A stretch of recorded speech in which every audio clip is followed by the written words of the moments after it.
दोस्तों, वीडियो पसंद आए तो वीडियो को लाइक और चैनल को सब्सक्राइब करना मत भूलिएगा। भाग्य का लिखा कोई नहीं छीन सकता। किसी गांव में एक गडरिया अपने परिवार के साथ रहता था। बहुत ही गरीब था। उसकी 4 बेटियां थीं। गडरिया और उसकी पत्नी चाहते थे कि उसके घर एक पुत्र का जन्म होता, लेकिन ऐसा नहीं हुआ। इसलिए वे अपनी बेटियों को अच्छा नहीं मानते थे। एक दिन गडरिया की पत्नी बोली, घर में थोड़ा आटा और घी पड़ा है, मालपुए खाने का मन कर रहा है, क्यों ना आज मालपुए बनाऊं। गडरिया राजी हो गया। गडरिया और उसकी पत्नी मालपुए बेटियों के साथ बैठकर नहीं खाना चाहते थे। वह सोचने लगे, जब बेटियां सोई हो तभी मालपुए खाए जाए। उसकी पत्नी मालपुए बना ही रही थी कि इसी बीच उनकी सारी लड़कियां एक एक करके वे चारों उठ गईं। गडरिया ने कहा, हम दूर जंगल में बेर खाने चलते हैं। उन लड़कियों को बेर बहुत पसंद थे। वह तुरंत तैयार हो गई।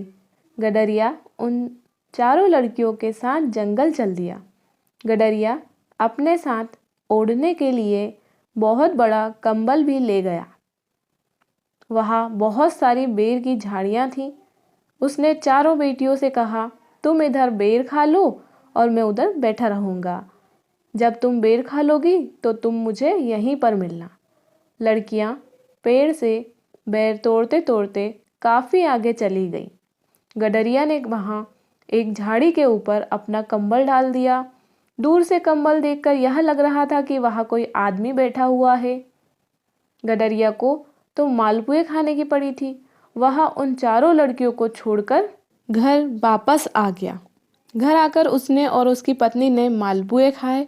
इस घटना को बीते कई दिन, महीने और फिर साल हो गए। एक दिन गडरिया अपनी पत्नी से बोला, हमने अपनी बेटियों को जंगल में छोड़कर बहुत बड़ा पाप किया है। इतने साल बीत गए, पता नहीं वह किस हाल में होगी, जीवित भी होगी कि नहीं।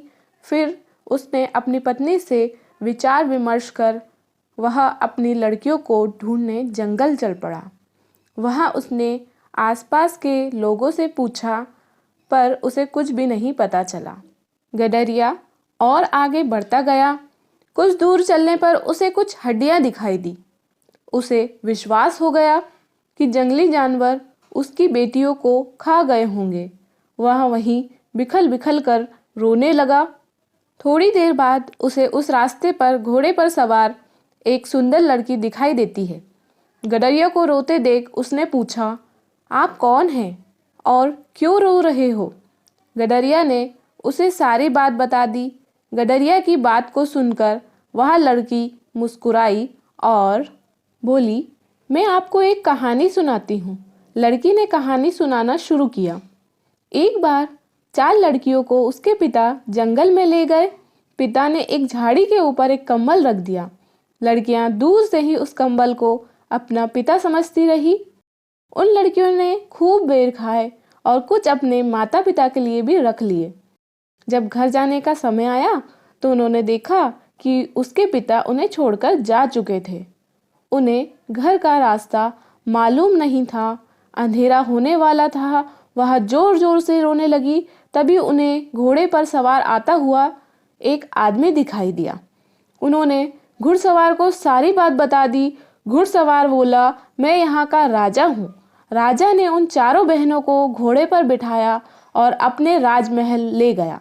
राजा के 4 पुत्र थे। बड़ी होने पर उन्होंने अपने चारों पुत्र की शादी उनसे कर दी। गडरिया बोला, मैंने भी अपनी चारों लड़कियों को जंगल में छोड़ दिया था।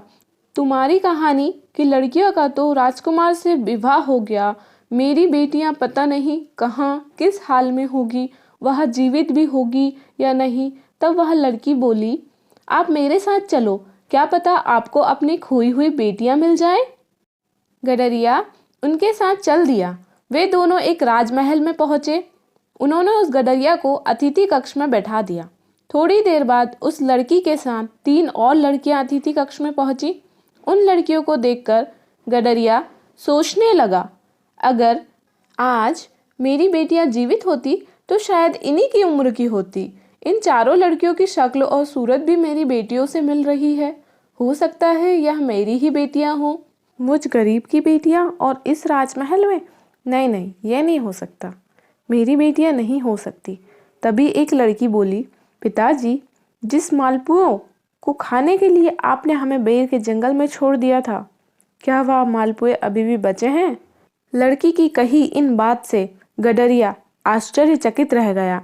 मुझ गरीब की बेटियां इस राजमहल में? तब बड़ी बेटी बोली, पिताजी, इस संसार में जो भी स्त्री या पुरुष जन्म लेता है वह पुनर्जन्म के कर्मों के अनुसार अपना भाग्य साथ लेकर आता है। आपने अपनी जिम्मेदारियों से बचने के लिए हम चारों बहनों को बेर के जंगल में तो छोड़ दिया था, परंतु हमारे भाग्य में इस राज परिवार की बहुएं होने का लिखा था।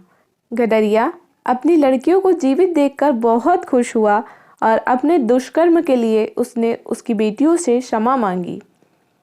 दोस्तों, आपकी इस कहानी में क्या राय है मुझे कमेंट में ज़रूर बताइएगा, और वीडियो पसंद आए तो वीडियो को लाइक और चैनल को सब्सक्राइब करना मत भूलिएगा। मिलते हैं अगली कहानी में, तब तक के लिए बाय बाय। वीडियो देखने के लिए आपका बहुत बहुत धन्यवाद।